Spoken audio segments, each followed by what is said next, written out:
Alright, fuel Petcock. I actually already had this disconnected. One of these went bad on me one time, and it left me stuck on Alligator Alley in Florida, and I wasn't happy about it. Anyways, I bypassed it out there on the road, and I never put it back on mine. So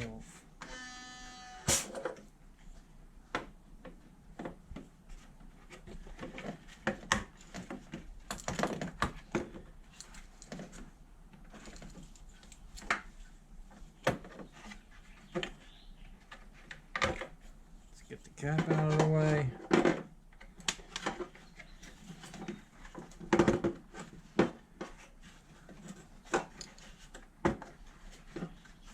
Pop that.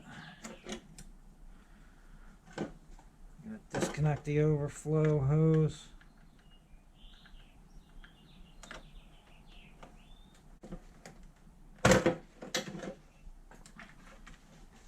See if we can't get a stubby under there.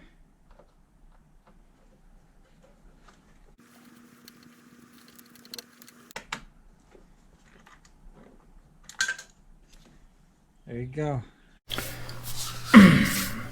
Alright, we're going to do the Petcock rebuild now. So, I got the all balls kit here. I'm going to link that in the description.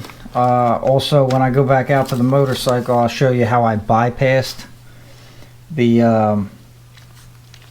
Petcock.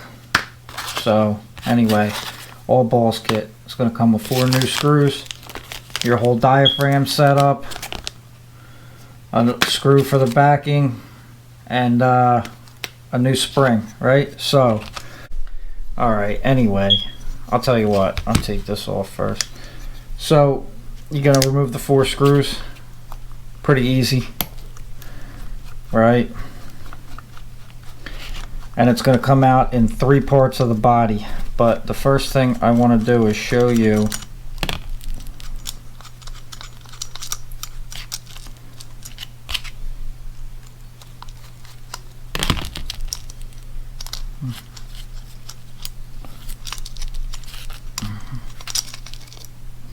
Alright, we take the bracket off. Now I want to show you this. There's a little air relief right there. So that goes towards the bottom, right? Goes towards the bracket side, anyhow. Real easy. Break it apart, right?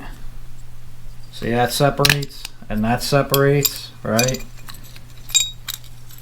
So keep in mind how all this stuff goes, right? This has 2 different sides to it. This with the more protruding rings is the upward side, and then a totally flat lower side.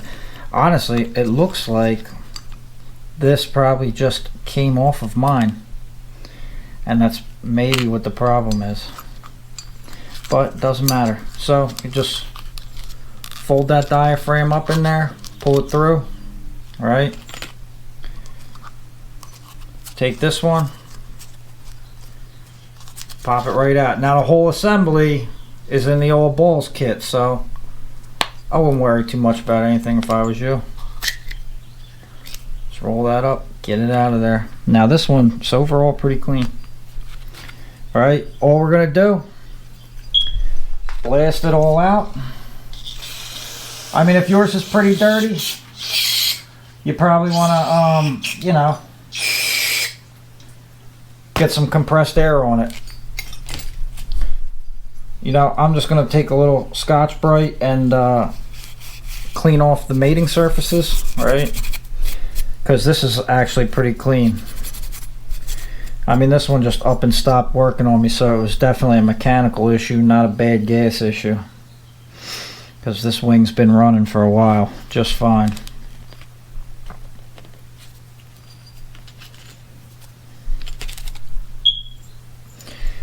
Gotta make sure I got that relief hole cleaned out pretty good.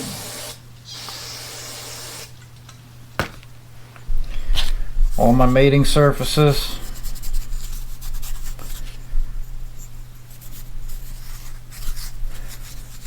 I mean, this is as easy as it gets. Like, this is like the one thing on the wing that you don't have to take everything out of to do the repair.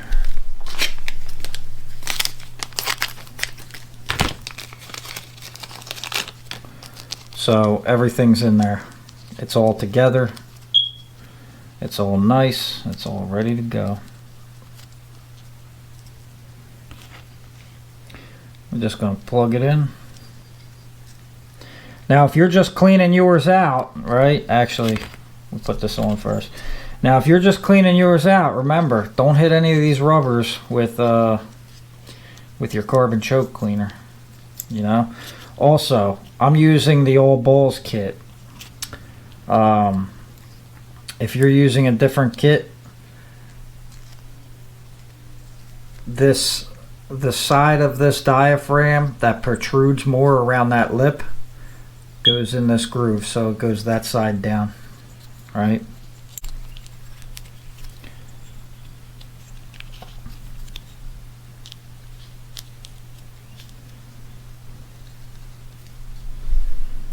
Let's give it a push and a twist. Might as well get that on there first. Like I said, thinking that was my problem. Looks like that just popped right off, right? Then go back over to here, flap this down so it sits right in that ring.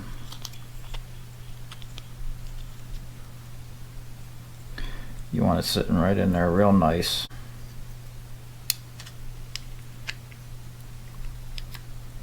Snap it in there. Kind of hold it together, right?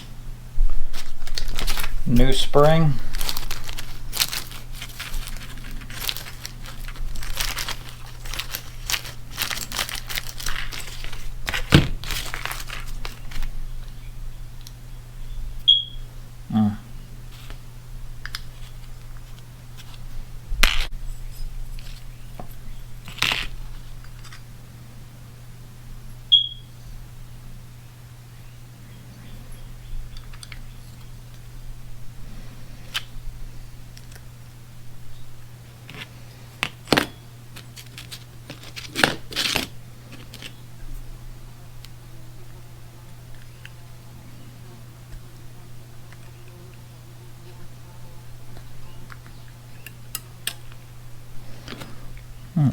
Yeah, that's good.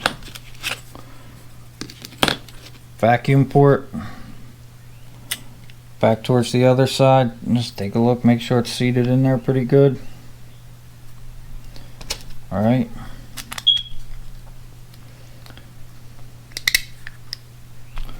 Let's get one in there nice and tight.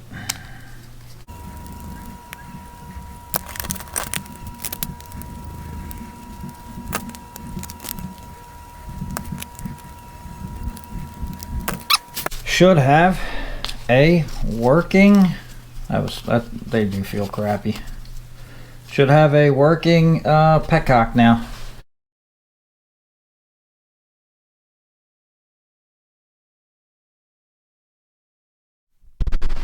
Alright, you can see this is how I bypassed mine. I was down in, I took the road trip to Florida, broke down at 9:30 at night on Alligator Alley. That wasn't fun.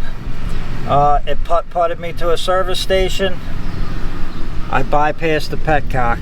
Okay, one of the ways you might be able to tell is the fuel was jumping around real crazy in the filter, and that's how I knew it wasn't right in there. So yeah, just take the big fuel hose, connect it to the filter, you're done. That's the bypass.